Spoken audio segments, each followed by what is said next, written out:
Hello friends, I am Sachin Deshmukh. I am a primary graduate teacher at Jilla Parishad Primary School Adgaon. And during this summer vacation we are conducting a special program for our students. We want to improve their spoken English and we want to improve their knowledge of English grammar. That's why I am taking some online classes for them. I am preparing videos. My students are watching these videos and they are solving the exercise which is based on these videos. My friend Dharmaraj Khandomalke sir is helping me while preparing these videos, and all my colleagues and our headmaster, they are also encouraging me. Thank you very much for their encouragement, and students, they are participating nicely in these activities. I am providing them homework. They are watching the video, they are reading the homework and they are solving the homework. In this way their knowledge of English grammar, it will improve, and at the same time they will improve their spoken English also. Today I am going to speak about simple past, and in simple past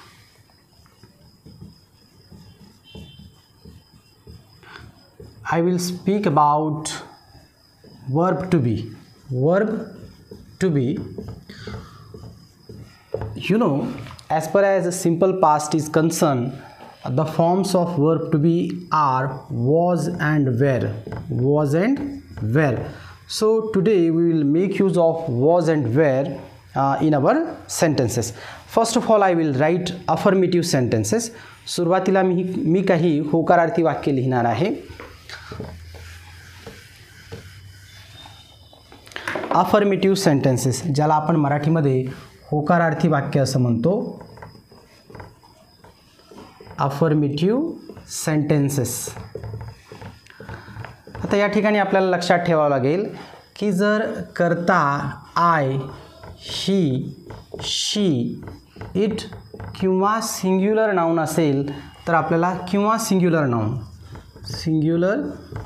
noun असेल म्हणजे एकवचनी noun असेल तर आपल्याला त्यापुढे was हे सहाय्यकारी क्रिया, was हे टू बीचं रूप वापरायचं आहे. Actually in all the sentences we are going to make use of was and were as main verb. Was हे सहाय्यकारी क्रियापद आपल्याला वापरायचं आहे जर करता आय, ही, शी, इट किंवा सिंग्युलर नाउन असेल तर. आणि करता जर वी, यू, त्यानंतर दे आणि प्लुरल नाउन, प्लुरल म्हणजे अनेकवचनी, प्लुरल नाउन जर असेल तर आपण वर ह्या टू बीच्या क्रियापदाचा, जे टू बीचं रूप आहे त्याचा आपण वापर करणार आहोत. If the subject is I, he, she, it or singular noun, we will make use of was, and if the subject is we, you, they or plural noun, then we will make use of were. Now we will prepare some affirmative sentences. हा जो भूतकाळ आहे तो ज्या घटना अगोदर घडून गेलेल्या आहेत किंवा काही वेळापूर्वी घडलेल्या आहेत त्याच्याविषयी बोलण्यासाठी भूतकाळाचा वापर केला जातो. I was happy. I was happy हे एक अफर्मेटिव्ह सेंटेन्स आहे किंवा होकारार्थी वाक्य. मी आनंदी होतो. I was happy. We were sad last Monday. We were sad last Monday. मागील सोमवारी आम्ही दुःखी होतो. We were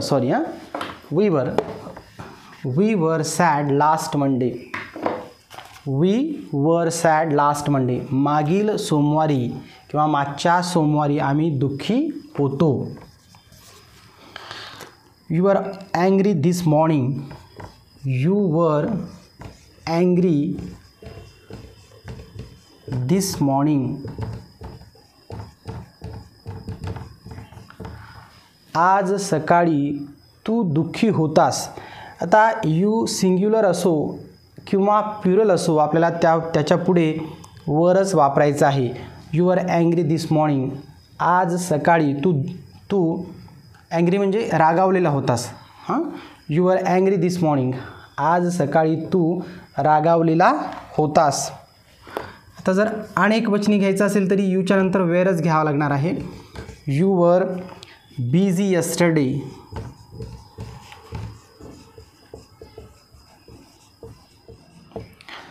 काल तुम्ही कामात व्यग्न होतात, म्हणजे काल तुम्हाला भरपूर काम होतं. He was at the party last Sunday. He was at the party last Sunday. मागील रविवारी तो मेजवानीमध्ये होता. She was at school. She was at school. ती शाळेत होती. She was at school. ती शाळेत होती.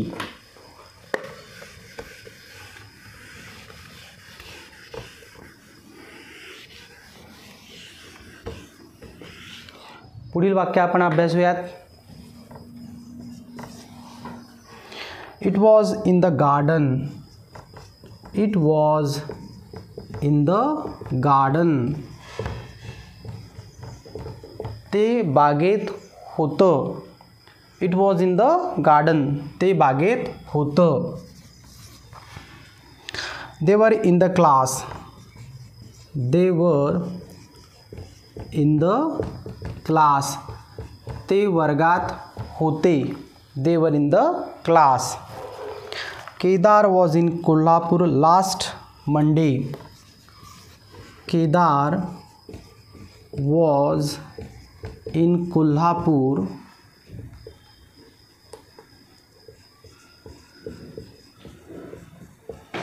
Last Monday. मागील सोमवारी केदार कोल्हापूरमध्ये होता. तर इथे तुम्हाला लक्षात घ्यायचं आहे, करता जर आय असेल, ही शी इट असेल किंवा सिंग्युलर नाउन असेल तर त्याच्यापुढे तुम्हाला वॉज हे टू बीचं रूप वापरायचं आहे. आणि करता जर वी, यू, दे किंवा अनेक वचनी नाउन असेल तरीसुद्धा तेव्हा तुम्हाला वर वापरायचं आहे. वर हे टू बीचं रूप वापरायचं आहे. आपण वाटल्यास एक उदाहरण घेऊयात. टायगर्स वर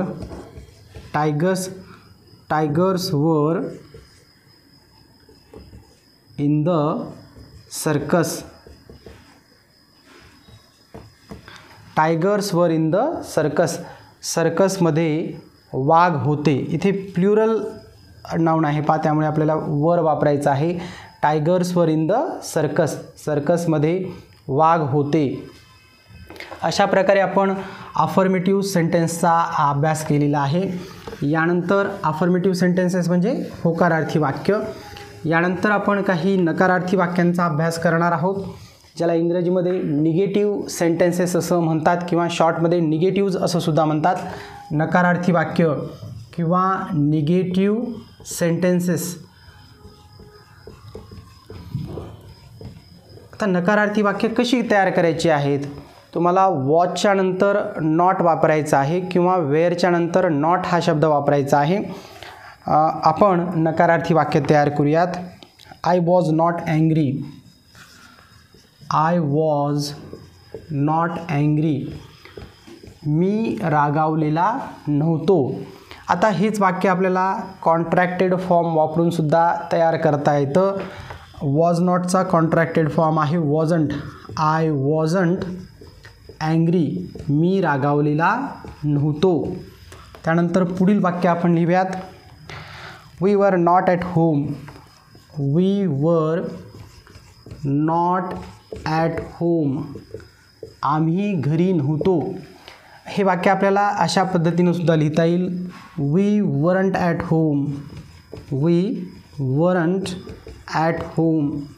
वाक्याचा जो अर्थ आहे तो सारखाच राहणार आहे. मी घरी नव्हतो. We weren't at home. आपण वेअर नॉटच्या ऐवजी त्याचं जे कॉन्ट्रॅक्टेड फॉर्म आहे वरंट हे वापरलेलं आहे. You were not late for school. You were not late for school. शाळेत जायला किंवा शाळेत यायला तुला उशीर झाला नव्हता किंवा शाळेसाठी तू उशिरा आला नव्हतास. You are not late for school. हे जे आहे वेअर नॉटचं कॉन्ट्रॅक्टेड फॉर्म वरंट आपल्याला वापरता येईल. You weren't late for school. Late for school. शाळेसाठी तुला उशीर झाला नव्हता. आता यू जे प्रोनाऊन आहे ते सिंग्युलर पण आहे आणि प्लुरल पण आहे आणि त्याच्यानंतर वरंट हेच आपल्याला वापरावं लागतं. वर नॉट असंच वापरावं लागतं सिंग्युलरसाठी, त्याचबरोबर प्लुरलसाठी सुद्धा. पुढील वाक्य आपण अभ्यासूयात.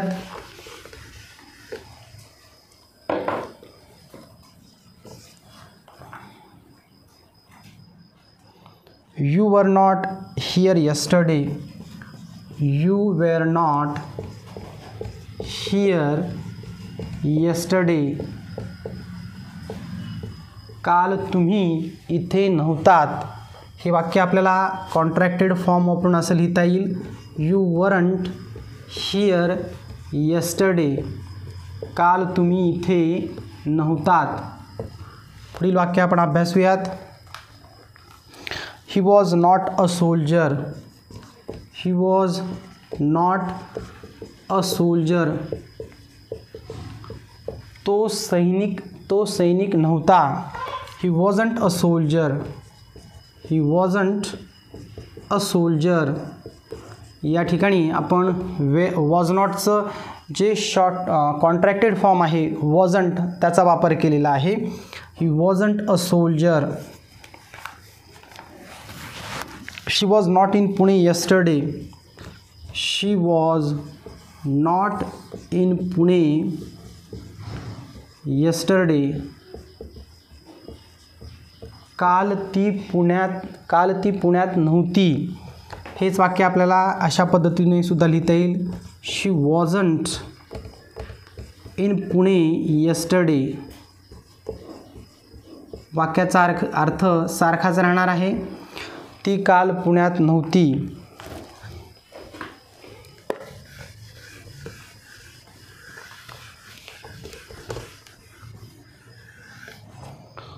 पुढील वाक्य आपण अभ्यासूयात.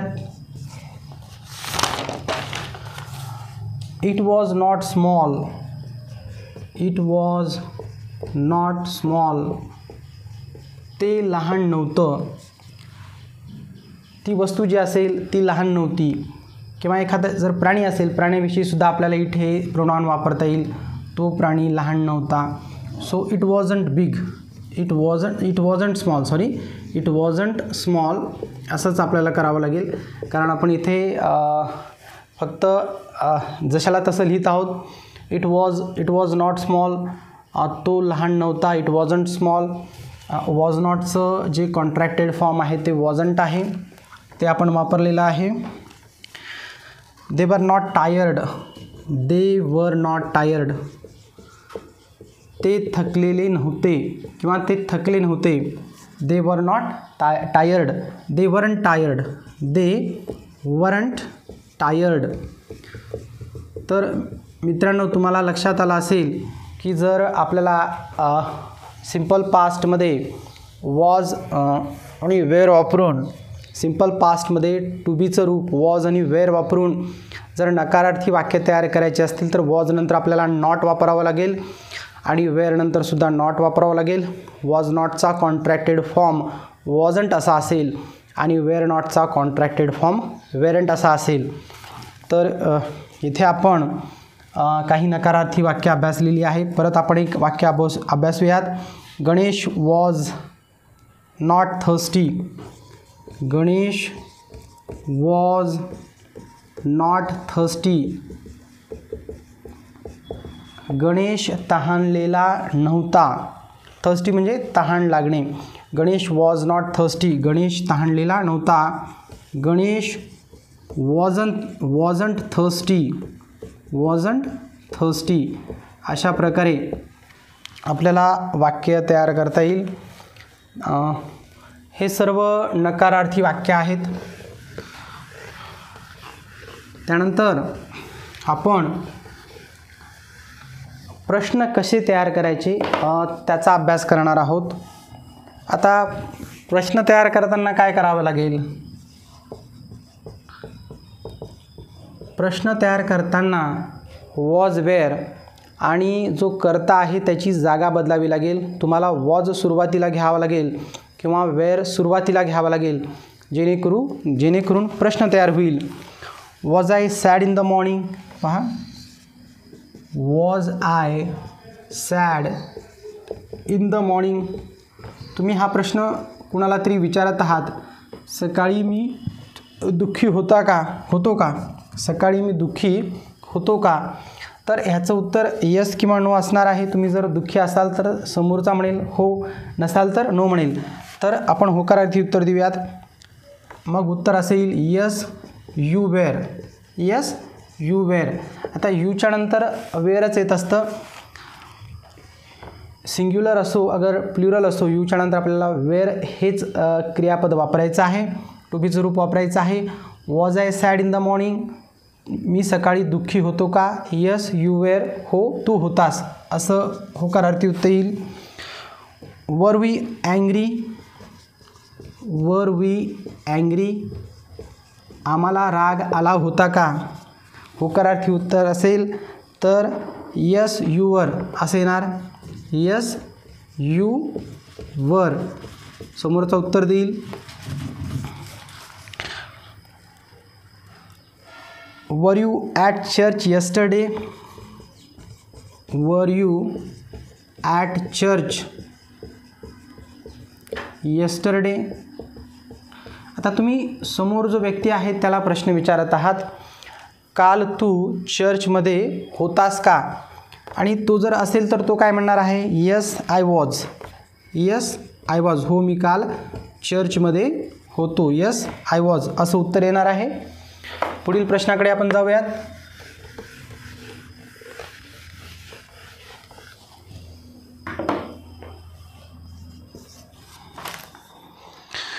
Were you in Parbhani?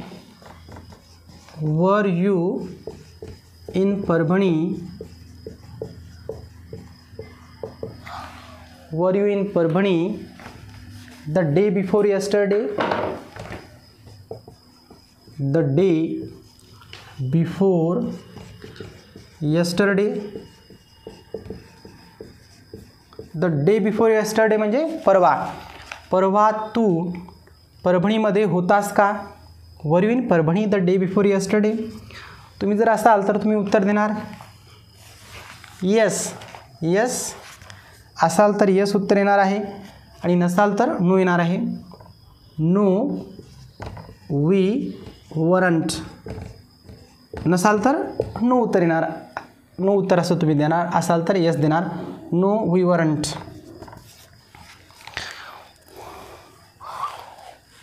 Was he an actor? Was he an actor?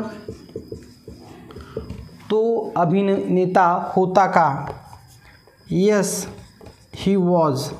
होकारार्थी उत्तर आहे हे. त्यानंतर पुढील प्रश्न, was she a teacher? Was she a teacher? ती शिक्षिका होती का? Yes she was. She was. होकारार्थी उत्तर आपण दिलेलं आहे. जर ती शिक्षिका असेल तर आपण यस शी वॉज असं उत्तर देणार, नसेल तर नो शी वॉजंट असं उत्तर देणार.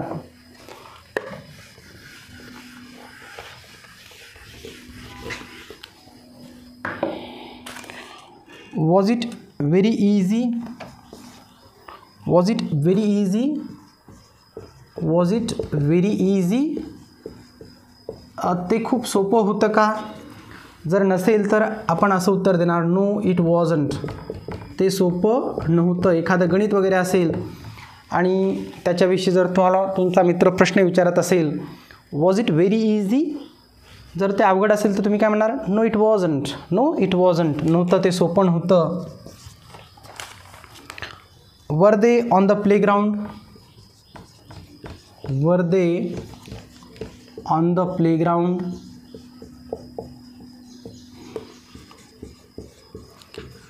ते मैदानावर होते का?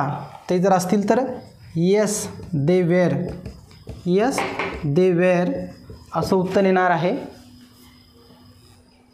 पुढील वाक्य आपण अभ्यासूयात. Was your uncle an author? Was your uncle an author?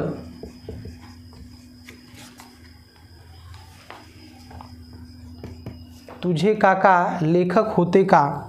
जर उत्तर होकारार्थी असेल तर तुम्ही यस शी वॉज असं उत्तर द्याल आणि नकारार्थी असेल तर नो ही वॉजंट असं उत्तर द्याल तुम्ही. तर आपण नकारार्थी उत्तर घेऊयात. नो ही वॉजंट. तर विद्यार्थी मित्रांनो, अशा प्रकारे आपण सिंपल पास्टमध्ये जे वर्बचे जे टू बीचे जे रूपं आहेत वॉज वेअर ह्यांचा वाक्यांमध्ये कसा वापर करायचा त्याचा आपण अभ्यास केलेला आहे. या ठिकाणी आपण अफर्मेटिव्ह सेंटेन्सेस होकारार्थी वाक्य, निगेटिव्ह सेंटेन्सेस नकारार्थी वाक्य आणि क्वेश्चन्स प्रश्नार्थक वाक्य तयार करायचं शिकलो आहोत. यानंतर मी डिस्क्रिप्शनमध्ये एक प्रश्नपत्रिका देणार आहे. होमवर्कसाठी जवळपास 10 प्रश्न देणार आहेत. व्हिडिओ व्यवस्थित अभ्यासल्यानंतर तुम्हाला तो होमवर्क सोडवायचा आहे. Thank you very much for watching my video.